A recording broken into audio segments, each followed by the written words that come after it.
бір шәкіртіммен кездесіп келе жатырмын. Маған күшті сауғалар әкепті. Қазір үйге кірген соң бірге ашып көретін боламыз. Қазір мына сауғаларды бірге ашамыз.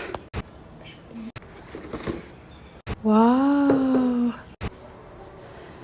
Енді мына шайық не екен?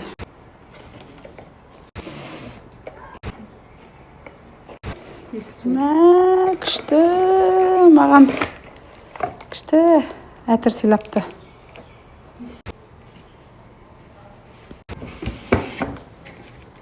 Не нәрсе екен?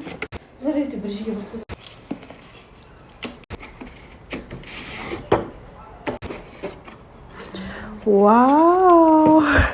Күшті, рахмет жан.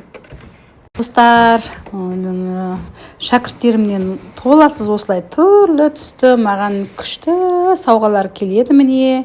Өйткені олар өздерінің осы менің жобама келген үшін, маған кезіккен үшін алғыстарын білдіріп жатады.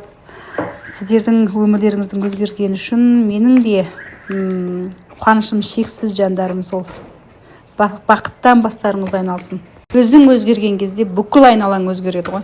Сондықтан өмір ғажап, өмір жәннат, өмір өте керемет, бақытқа, қуанышқа толы достар. Сіз тек соны сезінсеңіз, жандарым сол, өздеріңізге де алғысым шексіз.